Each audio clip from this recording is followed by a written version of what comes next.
pemirsa, jumpa lagi di Jubar Podcast Season 3 sama aku Tasya.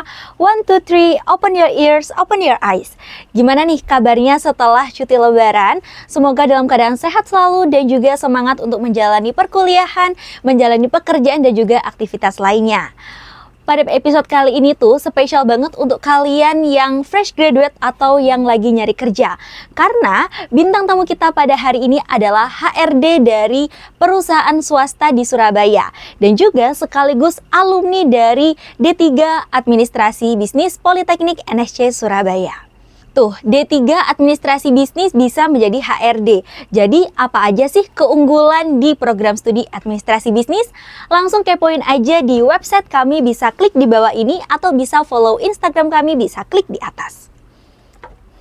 Gak berlama-lama, tema hari ini adalah lamar kerja, nunggu pengalaman atau nekat aja bersama alumni D3 Administrasi Bisnis Kak Rizvanda Aulia Putri. Halo. Halo. Gimana nih Kak, 1 tahun ya kita nggak ketemu ya? Iya, 1 tahun lebih gak ketemu. Gimana nih kabarnya dan juga gimana nih Kakak sekarang?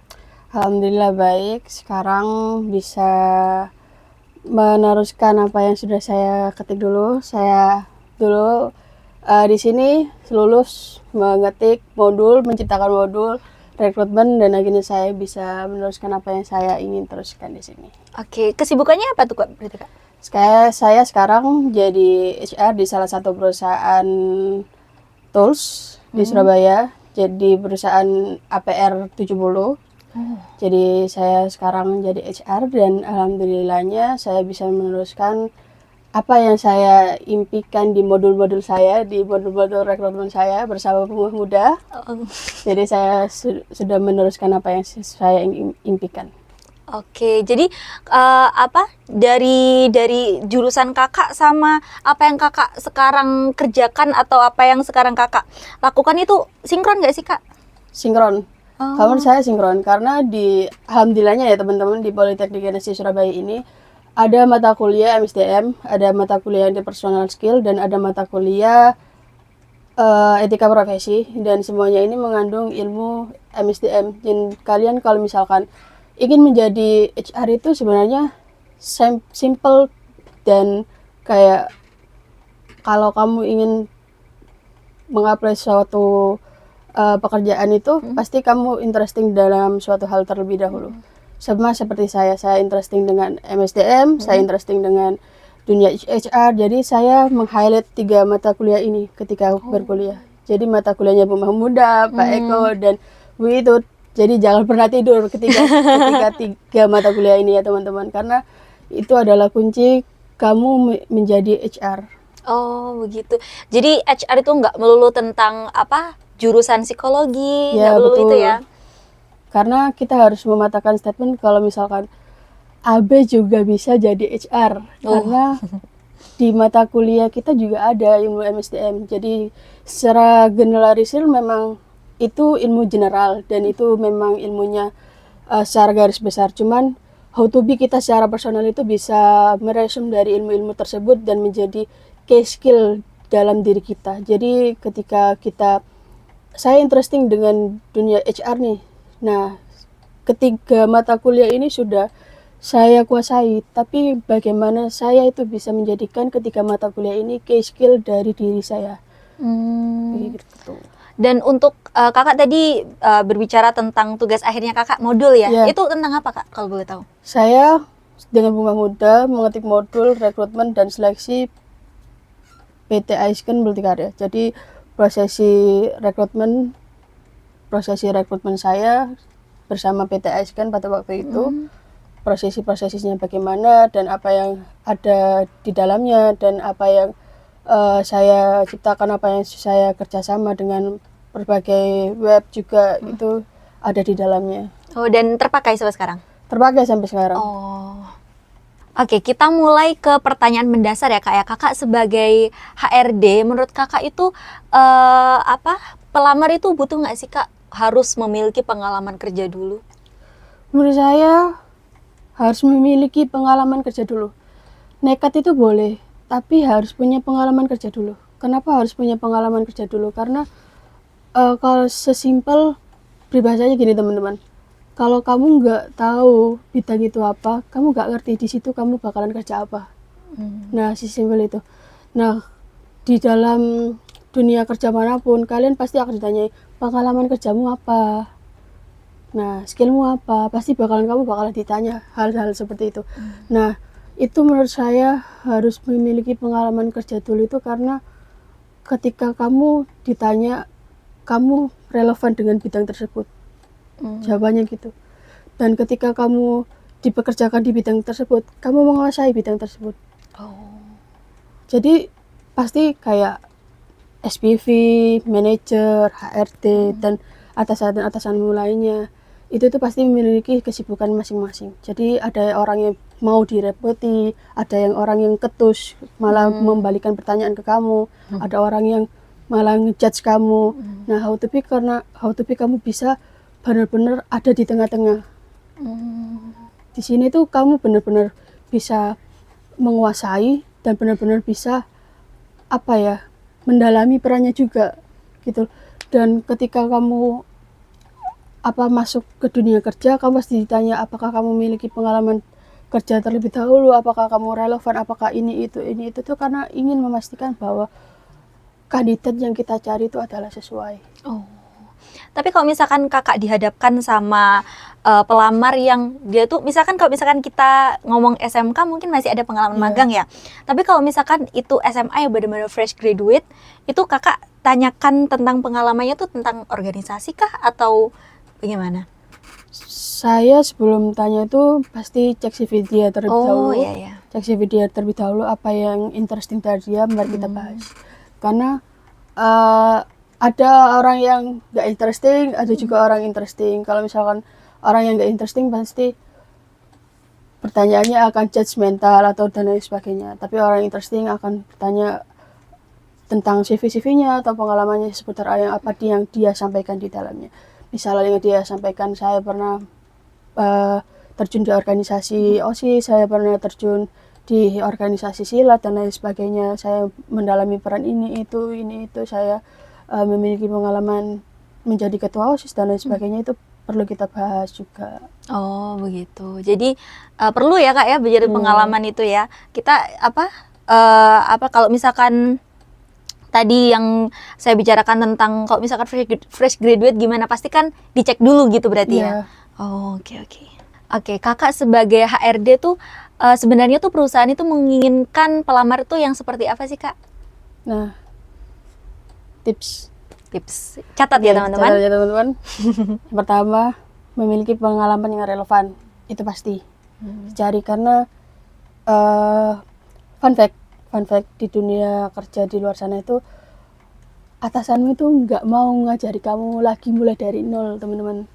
Pasti atasanmu itu bakalan tanya, selama kamu kuliah itu belajar apa aja, kok nggak bisa. Nah, pasti kamu bakal di judgmental. Itu tuh sesuatu hal yang lagu lama kaset kusut. Jadi kalian harus benar-benar punya pengalaman terlebih dahulu, yang pertama. Yang kedua, kamu harus punya kunci skill kamu tuh di situ tuh apa, kuncinya kamu di situ tuh pengalamannya apa. Lalu yang ketiga, kamu benar-benar menguasai diri kamu sendiri. Kalau misalkan kamu nggak menguasai diri kamu sendiri, kamu bingung, aku mau di bidang yang apa, aku mau kerja bagaimana, ekspektasi kerjanya itu kayak gini, kayak gitu. No, ekspektasi itu memang ada teman-teman, cuman bagaimana kita tuh bisa membangun realistis kita untuk menjadikan diri kita tuh bisa bisa menjadi satu dengan kenyataan. Seperti itu. Dan kalau misalkan tips nih kak untuk yang benar-benar fresh graduate banget nih, gimana tuh kak, yang nol pengalaman nih misalkan? Kalau yang nol pengalaman, misal kamu sering-sering berada di organisasi, itu bagus banget, dan itu bisa di highlight ya teman-teman, bisa di highlight. Misal kayak saya berpengalaman di organisasi himpunan mahasiswa sebagai sekretaris, dan saya melakukan kegiatan ini dijabarkan. Saya menjabat berapa periode itu juga dijabarkan. Lalu pengalaman-pengalaman yang lain seperti mata kuliah saya melakukan praktek interpersonal skill, saya disuruh Pak Eko ke Taman Bungkul untuk menceritakan sejarah Taman Bungkul, misal seperti itu ya teman-teman. Ini lagu lama bersama dengan Pak Eko. Jadi misal seperti itu bisa di-highlight ya teman-teman. Lalu saya bersama Pemah Muda menciptakan modul rekrutmen dan seleksi, itu juga bisa dimasukkan. Jadi beberapa aktivitasmu semasa kuliah atau semasa sekolah itu bisa di-highlight teman-teman. Terutama ada yang ada prakteknya dan ada kuncinya. Jadi misal kamu melamar di bidang HRD itu kan kuncinya MSDM. Nah, apa dari semua pengalamanmu ini yang ada kunci MSDM-nya. Jadi misal mata kuliahnya Pak Eko interpersonal skill ada kunci MSDM-nya, yaitu bisa dimasukkan. Ada mata kuliahnya Pemah Muda MSDM juga itu bisa dimasukkan pengalamannya. Dan ada mata kuliahnya Ibu Itut etika profesi itu juga bisa dimasukkan. Apa aja selama apa belajar bersama mereka itu apa yang kamu hasilkan itu apa, itu bisa dimasukkan. Jadi gak pure melulu pengalaman 1 tahun 2 tahun itu di platform kerja itu gak semata-mata langsung judgmental atau gimana, cuman gimana kamu bisa mengemas pengalamanmu versi dirimu sendiri, kayak gitu. Jadi nggak melulu yang maksudnya nggak melulu tentang yang di kantor seperti itu, maksudnya pengalaman kuliah bisa diceritakan. Bisa dimasukkan.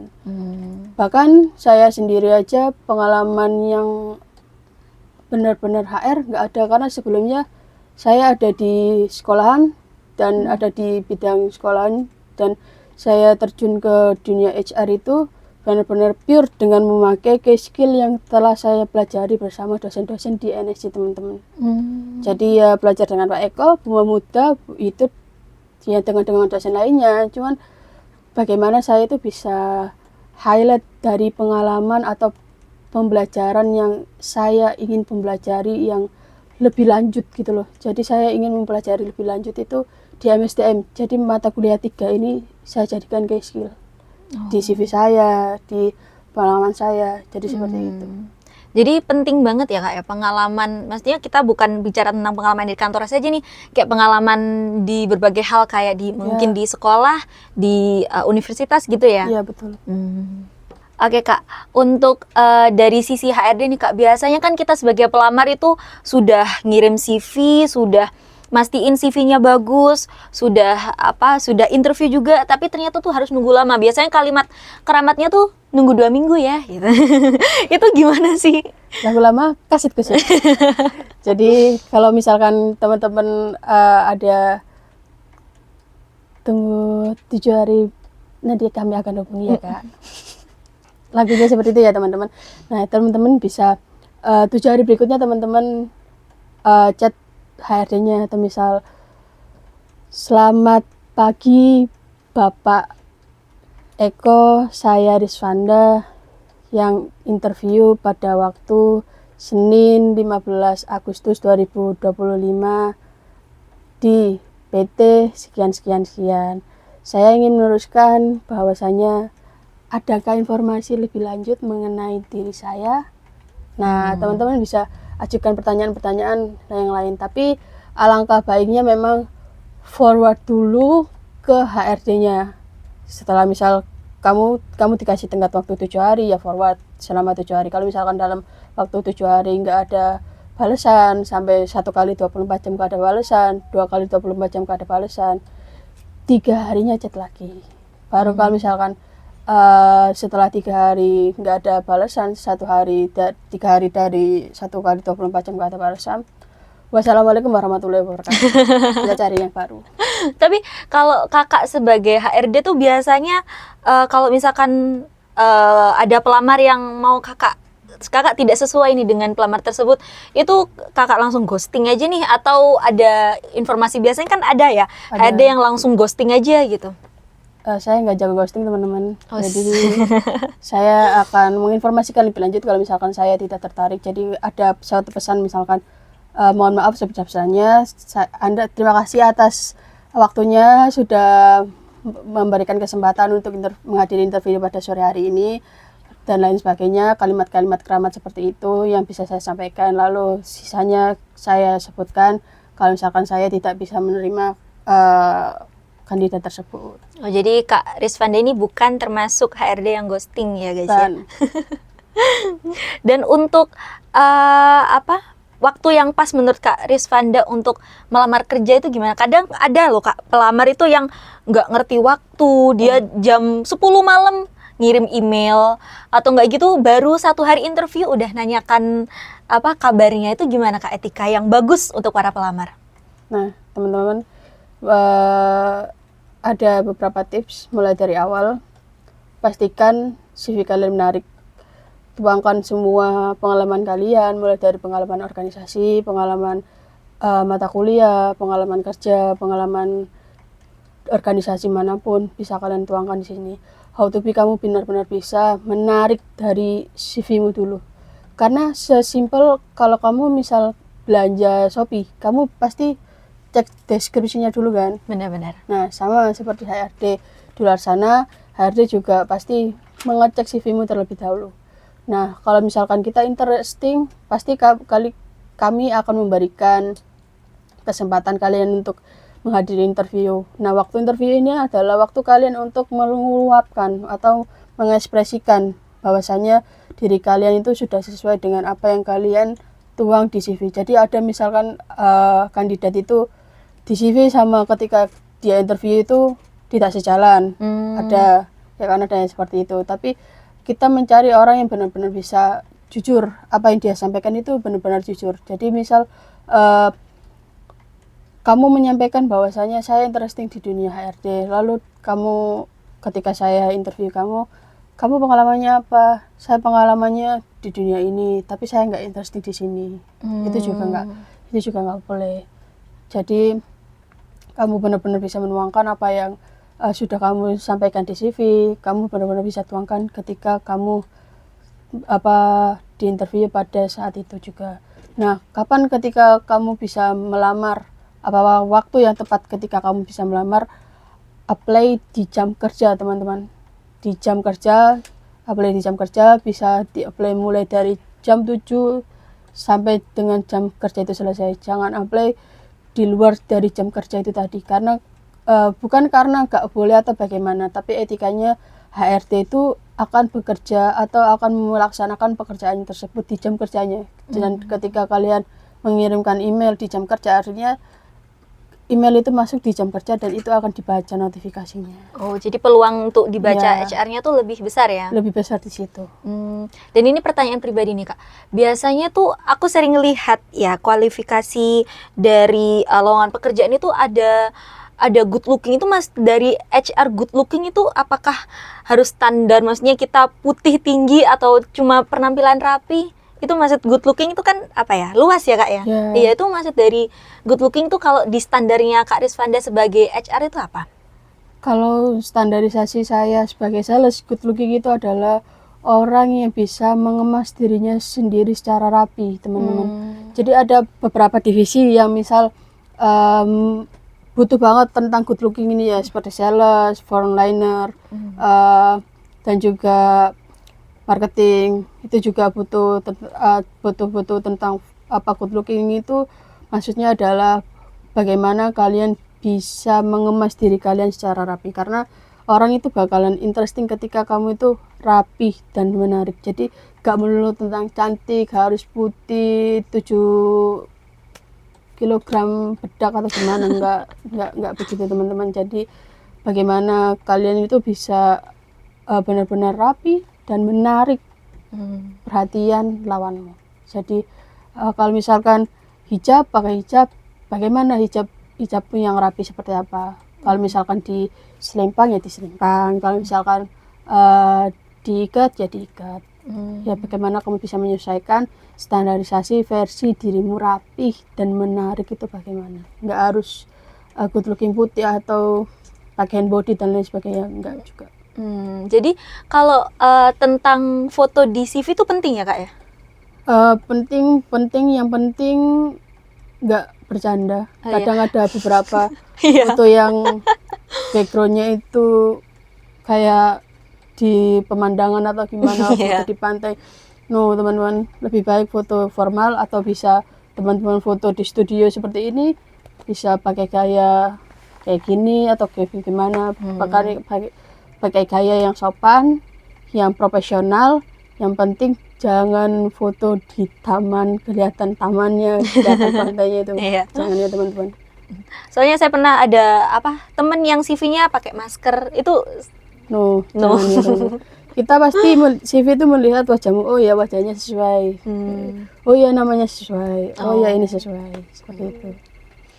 Oke nih Kak, untuk di era sekarang nih Kak, banyak banget berita seliweran kalau HR itu nggak suka sama pelamar Gen Z karena mereka tuh lebih lebih selektif juga, tidak senurut milenial gitu ya. Jadi mereka tuh HR itu lebih selektif dengan Gen Z sampai kadang itu dilihat jejak digitalnya, dimintain semua sosmednya. Itu gimana sih Kak untuk akhirnya semua Gen Z kena tuh, padahal cuma oknum aja yang seperti itu. Gimana nih untuk tips dari Kakak untuk para Gen Z untuk melamar pekerjaan agar dia lebih percaya diri, agar dia lebih mudah untuk mendapatkan pekerjaan? Fun fact, saya juga Gen Z. Saya juga. Jadi tipsnya adalah yang pertama, punya etika teman-teman. Karena rata-rata Gen Z yang sudah saya interview itu less attitude. Jadi ketika ada pelajarannya Bu itu, ketika etika profesi itu penting loh teman-teman. Kamu dilarang tidur. Ketika pelajarannya etika profesi juga dilarang tidur. Kenapa dilarang tidur? Karena kamu akan diajari bagaimana sih etika-etika kita ketika kita bekerja, bagaimana sih kita harus menyikapi dunia di luar sana. Itu juga menyangkut ada salah satu materi tentang kesehatan mental juga di dalam etika profesi itu. Dan itu juga yang saya ingat dan saya highlight bahwasanya etika juga menyangkut kesehatan mental dan lain sebagainya juga. Lalu yang kedua, pastikan kalian itu menguasai bidang kalian dulu.